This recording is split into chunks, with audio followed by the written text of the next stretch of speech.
Welcome everyone to the Great Conjunction. Sorry, my cats. So this is the Great Conjunction that all the astrologers have been talking about for the past couple of years anyway. So this is the big event of the year of 2020 that everyone has been waiting with anticipation for. Okay, so what's all the fuss about and what's all this discussion about? It's basically Jupiter and Saturn will be going into the sign of Aquarius. So there's a lot of discussion and speculation as to whether or not this is actually the dawning of the new age of Aquarius. I'm of the opinion that it is. All the signs have led so far to it being the very start of a new beginning. And if anyone watched the eclipse as well, my eclipse reading, this was the last card that I actually pulled out, which I thought was quite synchronistic again, especially with this reading because it's Uranus, but it's genius.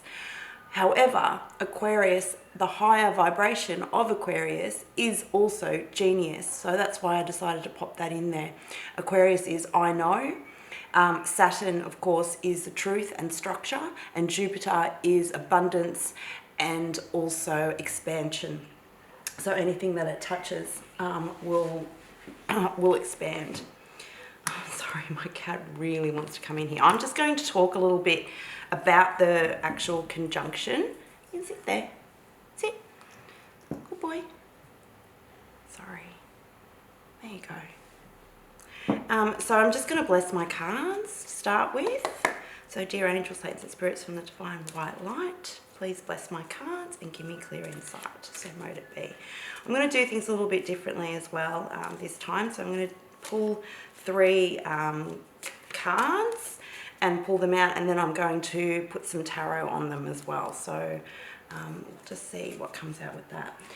So Jupiter and Saturn will be the closest, so it'll actually be 0.1 degrees apart on the actual day of the solstice, which is the winter or summer solstice depending on where you are on the planet. The solstice marks either the longest day or the longest night. So this will be happening on the 21st of December for most people on the planet. However, in Australia, we're a bit special. It's the 22nd of December. So that's when this great conjunction will actually start. I'm just going to lay these ones down there for the moment. So Jupiter and Saturn actually conjuncts. So conjuncts is they get together basically, and they are exactly at 0 degrees, which really is the precipice of a new beginning as well. And they're both exactly at 0 degrees, which is just fascinating. So in Aquarius. So a conjunction actually happens every 20 years. So the last one was in 2000. However, it wasn't very visual in the 2000s. Also, this one will be the closest since 1623, and the last time it was really observable in the sky was in 1226. So that is a long time ago, and this conjunction will not be matched again until 2080. So you can actually see this one. So every evening, right up until the 21st or the 22nd, again, depending on where you are, you should be able to actually see it every evening. And the new moon will actually point towards these two planets. And you'll be able to see them because they are the brightest, they're not stars, they're planets. And you can tell that they're not stars because they don't twinkle. They will have a constant shining light, and they are very big and they're very bright. And when they actually conjunct, it's going to be quite a sight to behold because it's actually either going to be looking like an elongated star or a very, very, very big planet. So either or, if you've got some binoculars or a telescope, it'll be a really great time to actually try and visualize that. So at evening, just at sunset. You should be able to see that when the moon's actually coming up. So that should be quite amazing. And like I said, you won't be able to see it again until 2080. So basically, all right, we're going to get into the planets and what they actually mean and what they represent. So we've started a little bit with Saturn. Saturn being the truth. It's all about structures. It's all about, sorry, I'm just flicking to my notes as well. It's all about governments and authority, structure and hard work. It's also about laws, which are, of course, they're not universal laws, they're earth laws that are designed by men, and lots of restrictions and systems of control. Whereas Jupiter, again, is abundance and the planet of expansion, which is also ruled by Sagittarius. And as we know, please watch the eclipse video if you haven't already, because this one actually kind of leads into that. That's why I brought that card out as well, because it really does. So watch that if you haven't. And also Jupiter is the ruler of Sagittarius. So however, I do think this is all going to be interlinked with each other. And it is quite synchronistic again that this eclipse has happened the way that it has, and then it's now following the great conjunction as well. So now to look at Aquarius. Aquarius is all knowing. It's all about, so we'll go through the lower vibrations of Aquarius first.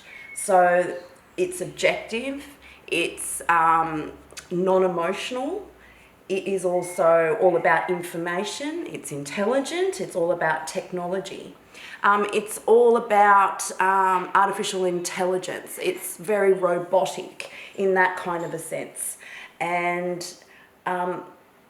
so that's the kind of lower vibration that Aquarius can go into. The higher vibrations of Aquarius is just fascinating though. So the higher vibrations of Aquarius, which is now ruled by Uranus. However, Saturn was initially the ruler of Aquarius before Uranus was actually was discovered. So what the high vibration of Aquarius is technology, innovation, progressiveness. It deals with science. It is technological advancements that actually will benefit the survival of humans. Oops. It is higher intelligence, and it's also tapping into psychic domains as well, with the domains such as the Akashic records, which is an all-knowing, all-encompassing knowledge on everything that has ever happened throughout history, throughout the world, throughout all dimensions. So it really is a higher intellect beyond our boundaries as well. So that is the higher end of Aquarius. So it's also communication with other dimensions as well. So that kind of brings in a very Martian feel to it as well.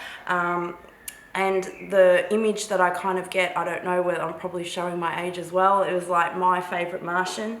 And it's also being in the 11th house, the 11.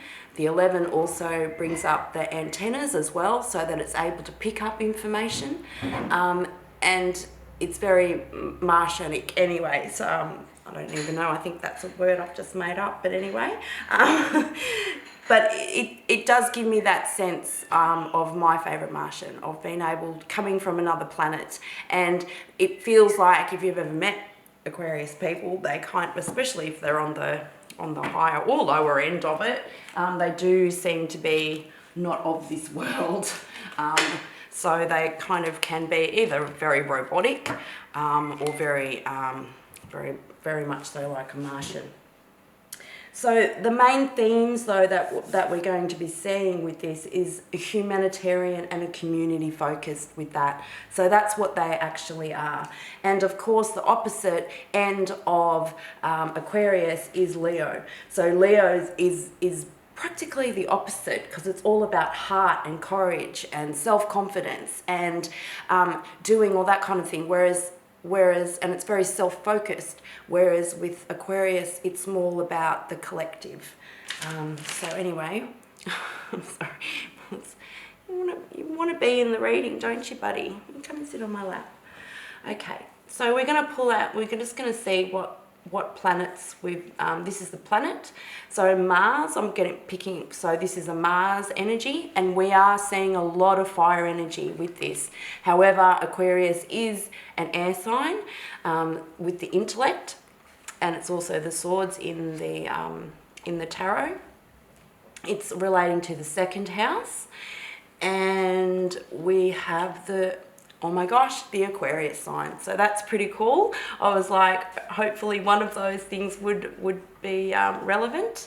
So the Aquarius, it says the energy of freedom-loving, rebellious, idealistic, and technological.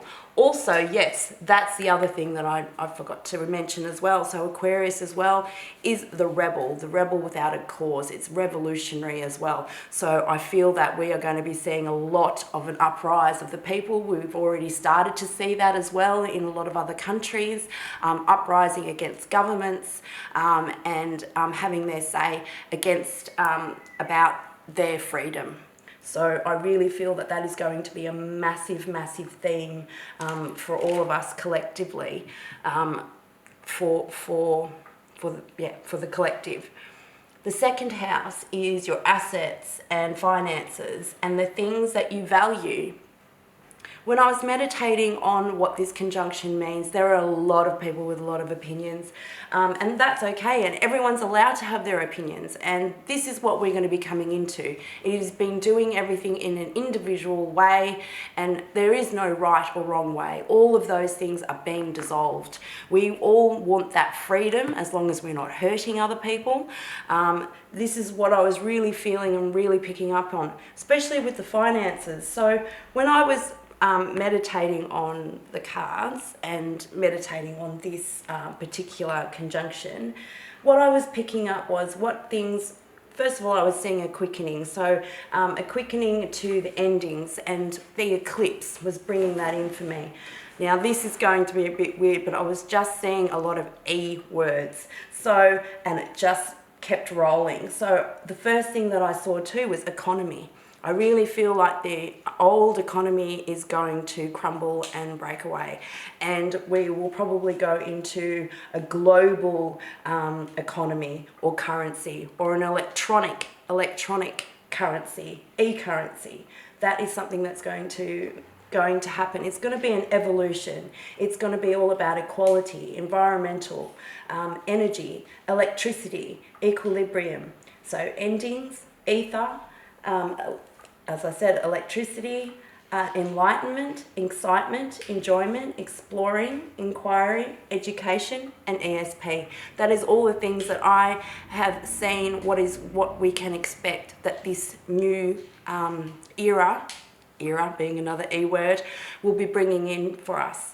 And with this Mars energy as well, I really feel that it is a passionate energy. It's not an aggressive energy, as I've been talking about it now for weeks as well, with this Mars energy that has been coming in, and is us finding our passion. And it is all about freedom and being able to live the way that we want to as well. And it says your physical energy, your drive, your strength, and fighting spirit. And I really believe that this is what this new era is going to be bringing for us. And I think that's just beautiful as well. So the other thing, what themes that I really do see is building new communities, freedom, especially like living off grid. That's something that it was really, really coming towards me as well. So I'm just going to shuffle a few tarot cards and see what the tarot has to say. I'm going to take that one out. That's funny. Strength. very appropriate. That one's just saying strength and the infinity symbol. So this is going to be something, is going to be eternally different. I'm so sorry, my cat. He just really wants to be on here today. That's okay. I'm going to pull out another couple of cards.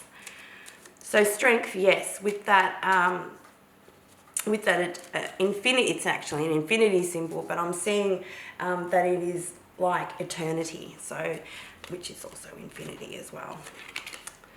So the next one that I'm seeing that's appropriate too, the Two of Pentacles, which also was talking about finances. So the two being the second house and the Two of Pentacles. Need I say any more? Pentacles, of course, is our finances as well. I really do feel that we are going to be going into a new financial way of doing things. Also, that particular card is also depicting a head over heart decision as well.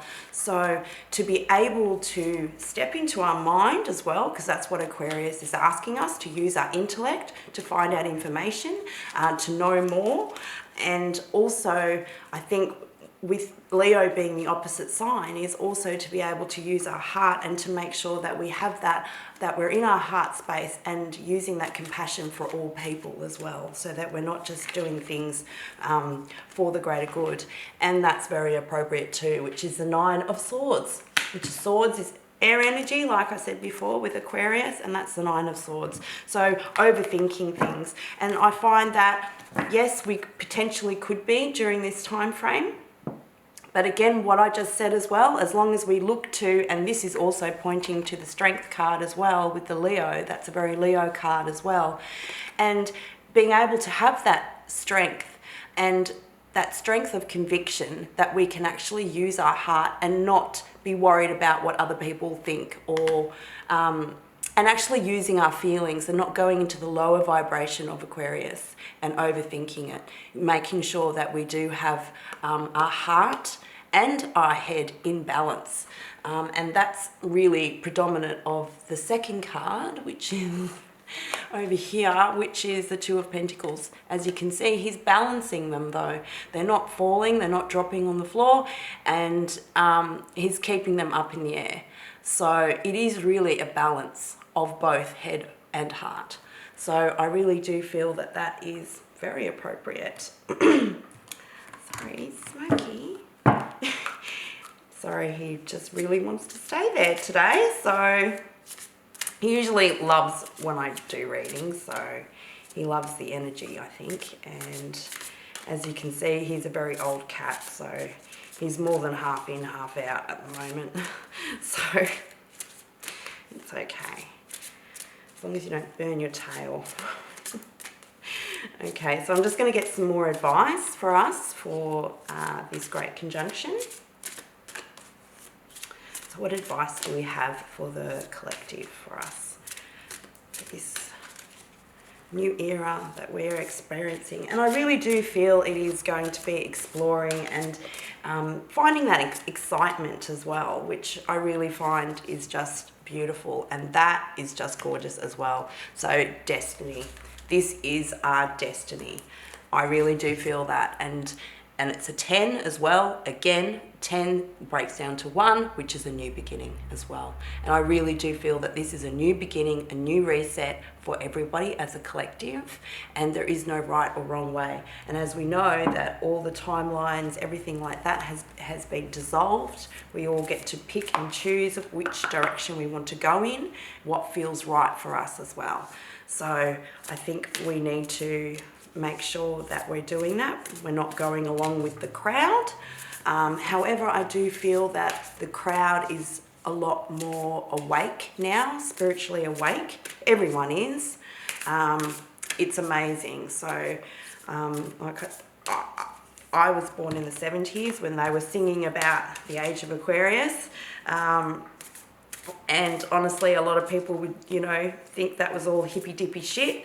But you know what? Now it's pretty mainstream. So I really do feel like the collective has been spiritually awoken. This is an enlightenment as well. That we're really coming into a dawn of a new age that we're all on the same page of, really. And I do really feel that we are wanting the same things. So we all want that freedom and expansion. That's another E word. I'm just that we all want to live our best life as well, and it is exciting. It's an exciting time.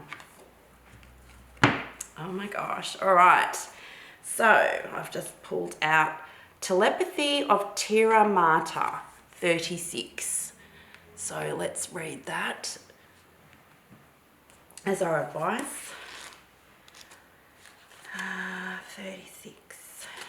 Let's have a look. Yeah, I'm really excited to see this, actually. So, Telepathy of Terra Mater. The pathway for your spiritual fulfillment and the sacred manifestation of your purpose is not necessarily logical and will evolve organically. The skillful and unpredictable workings of Mother Earth are supporting your soul journey unconditionally. Following up on inspired ideas and allowing for unexpected shifts in direction are integral to the manifestation of your soul purpose. Commit to an idea that feels good to your heart. Oh my God. Even if it seems improbable or unattainable, it will manifest successfully. That is just amazing advice. Mother Earth, or Terra Mater in Latin, is so much more than a physical being. She is also a goddess of great spiritual development, not to mention creative pizzazz.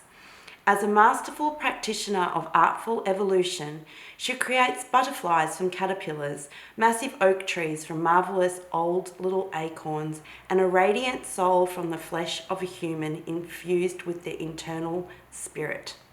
Her mind-bending skill in the miraculous magic of evolutionary manifestations can be, sorry.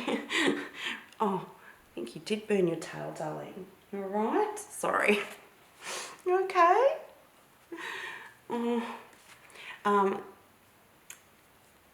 I've lost my spot. Okay.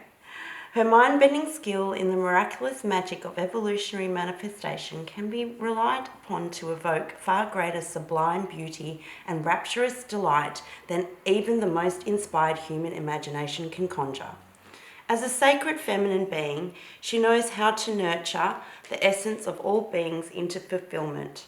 She knows that your soul is divinely intended to become and what you need to meet your destiny. Your destiny. Wow.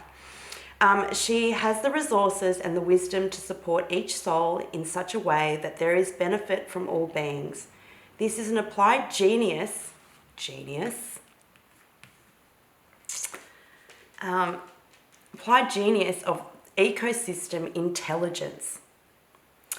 It is the antithesis of the lone wolf mentality of the ego and the heartwarming, spiritual, empowering reality that none of us is in this alone. We can learn to feel held in this unity consciousness, understanding that we have our own special role in the greater scheme of things. This will likely involve a process of healing past wounds of abandonment, neglect, and betrayal. Such healing allows us to gently cleanse the heart and settle into life with more trust and peace. We will understand that we fulfill our own heart. We are contributing towards the fulfillment of all hearts. We will recognize at a deep, intuitive, cellular level that our soul fulfillment is never just about us as individuals. Whatever there is a genuine spiritual win, everyone benefits. Egos may not like it. They may feel jealous or denied, and they will likely whinge and whine and perhaps try to undermine your spiritual progress by labeling your work as selfish or deluded or irrelevant. That is what egos do. Best to note it, have compassion for it, then ignore it and get on with your sacred task. The oracle of the telepathy of Terra Mater comes to you with guidance that Mother Earth knows your spiritual destiny and how to help you fulfill your life purpose. Because of course, that is why you are here in a body. She is on the side of your soul, of all souls actually, because while egos may be at war, the soul is always on the same side, that of love, evolution, and enlightenment. The ways of Terra Mater are the ways of the divine feminine Setrix. She knows how to shape your life path and avoid pitfalls and provide you with all you need to know and experience, so you are prepared for your next steps. She consistently nurtures the soul through the most improbable evolutionary leaps. One only has to contemplate the existence of a butterfly and how it becomes to know that logic and the predictable are not often her creative markers. She often prefers the astonishing over the rational. What does this mean? Don't let your intellect stifle your imagination. So true. Trust in the inspired ideas, unconventional guidance, and heart-honouring intuitions that occur to you. Earth Mother will heal your soul and speak to your heart through the telepathic transmitter of your body. Take time to tune into your body and to her guiding genius. Oh my gosh, like that was just so synchronistic. I can't even get over that. That is just amazing. All the words that I've been talking about basically came up in just that one card. So that is fantastic. Anyway, with that, I hope you have a fantastic conjunction. Make sure you try and get out to see it if you can. If not, I'm sure there'll be lots of videos online that you could probably have a look at it. But I do feel it is going to be a one-off in a lifetime thing to be able to see. And with that, just remember that you are a star, so let your light shine bright. And as always, love and light.